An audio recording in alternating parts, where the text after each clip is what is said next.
Bonjour les amis, j'espère que vous allez bien. Dans cette vidéo, on va parler du mercato actuel, les nouvelles news qui sont très chaudes et c'est très exaltant. En première news, on va parler du milieu de terrain d'Arsenal, les Gunners d'Arsenal, Emile Smith-Rowe qui en passe de signer avec Newcastle. Probablement Arsenal va le prêter ou alors sortira de cette transaction avec un très beau billet. Et franchement, pour moi, ça me déçoit un peu parce que c'est un joueur que j'aime beaucoup. C'est un joueur qui en 2021, il a été très performant avec Arsenal et j'aimerais vraiment le revoir continuer dans ce projet-là d'Arteta et lui permettre peut-être de lui donner plus de temps de jeu pour lui permettre de s'exprimer sur le terrain. En deuxième joueur de cette journée, on va parler de Calafiori, le défenseur de Bologne, le défenseur central de Bologne qui va probablement s'engager avec Arsenal. Arsenal qui est actuellement en recherche de nouveaux défenseurs pour pouvoir étoffer son secteur défensif et en discussion avancée avec Bologne pour la signature de Calafiori.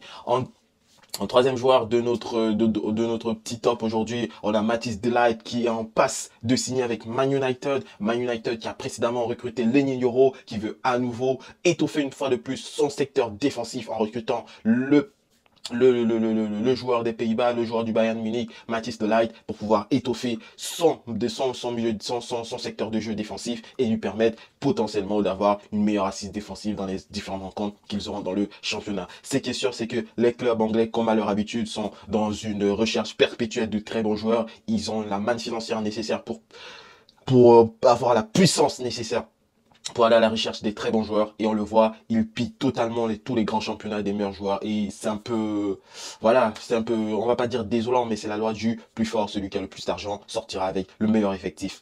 Maintenant, on va parler de l'Olympique Lyonnais qui va prolonger Alexandre Gomez jusqu'en 2027. Très bon joueur, très bon joueur. Franchement, c'est un joueur que j'apprécie énormément et ça me fait plaisir de voir l'Olympique Lyonnais qui est dans une politique de structuration, une continuité, on va dire, dans sa politique et ça fait très plaisir. Maintenant, l'Olympique de Marseille.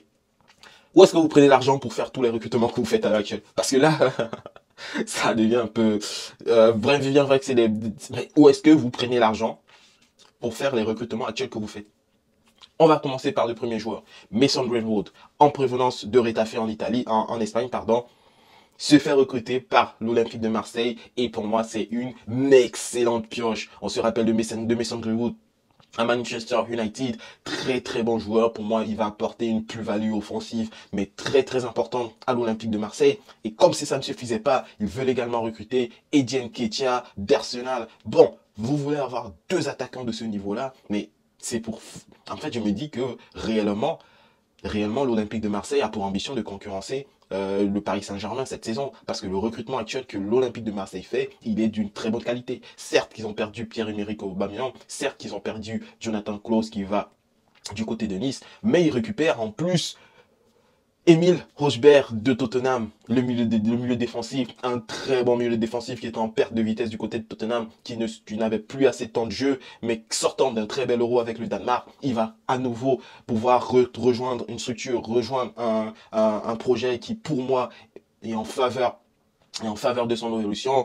En fait, il part à Marseille sur un prêt avec une option d'achat. C'est qui est sûr, s'il performe, il sera finalement un Marseillais à la fin de cette saison. Pour moi, Marseille est l'équipe qui à l'heure actuelle est la plus offensive sur le mercato. Pour moi, Marseille, je me demande où est-ce qu'ils prennent l'argent pour pouvoir financer ça parce que c'est très fort. Hein. C'est très fort ce que Marseille est en train de faire et ils ne vont pas s'arrêter là. Et ils ne vont pas s'arrêter là.